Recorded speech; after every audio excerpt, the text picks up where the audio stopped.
So, in this video I will talk about the planetary hubs many people wanted to know about. I will use this Lego Studio 2.0 and disassemble it. So, we start with the wishbones. This is a double wishbone suspension. If you don't know how this basically works, you can find many videos on that. So I will go about how I implemented this portal hub, this planetary hub into the double wishbone suspension. So the basic suspension parts are these double wishbones, upper and lower ones. This is a part in between with frictionless pins that is connected to this special part here. This is just therefore that the axle won't slip under high pressure, which can happen. CV joint, axle, CV joint. Now you have this, I would call it a harness, where this turntable is fixed to the wishbones. So you have this lift arm, and then these pins here, just to fix it to the wishbones. They don't matter. I'll try to get a better view. So then you have these two axles. They are just there to fix it to the harness, as you've seen before. And you have these parts here fixed with two friction pins, as you can see here. And then these here would go under there and in the lower part as well. And there you see the main reduction happening. You have this main axle with the smallest possible gear. I don't know how many teeth they are. I don't usually count, but it's just the smallest gear. And next to that, two more of those. This whole thing would spin around that which is on the back side. I try to get a better view. So now this is the back side, and you have to notice that this axle right here has to be able to spin freely. That is not connected to the wheel, because this will spin about twice as fast as the turntable hub. So this axle has to be able to be spun freely, and you can make any contraption you like. You have to make any thing that's possible for this to be grabbed and held into place, but it has to be able to be spun freely.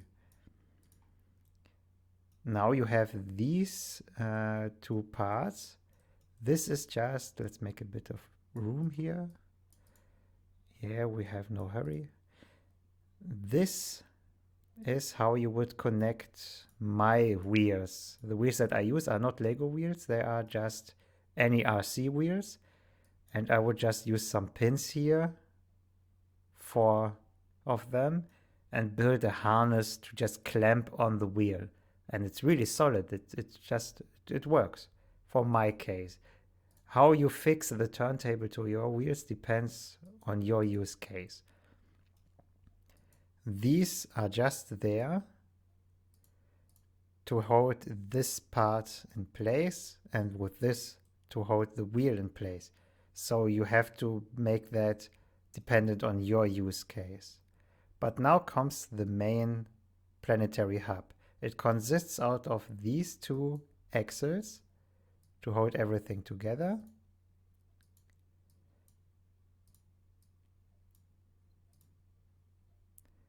And this part and this part consists out of this part again. Then a frictionless axle pin, and then this small gear. There is one on the top and the same thing on the bottom, top, bottom. And there is the main drive shaft. It doesn't need to bear any weight because all the heavy lifting is done by the turntable. This side is where the lift arm clamps, and this side is where the wheel clamps. So the main drive shaft does not to be that sturdy, which is a good thing because it's the smallest gear, they tend to break. The only thing where they would break is when the turning force gets too hard, and this is where the reduction is there. So we have this CV joint again, and this is the middle gear. And there are some spacers for my use case. You have to fit them to your use case. So the main thing, let's select by connected. The main thing is these two axles.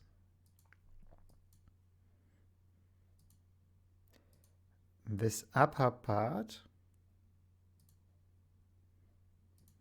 and this lower part here, so that they are connected like this. And then there just needs to be a gear in the middle where the drive shaft is mounted. This is the basic principle. You can work around it however you like. They can tolerate quite a lot of force when falling or other kinds of forces. The only weak point, I think, would be turning forces of the wheel. But with the reduction, it might work. It works pretty fine on my side. And the other bad thing that's really hard to work around is you can't really fit this giant turntable inside the wheel, so your steering pivots will always stand out a bit. So you can't really have a wheel turn at the realistic pivot point.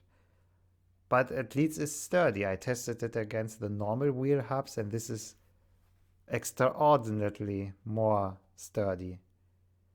So thanks for watching. I hope this helped.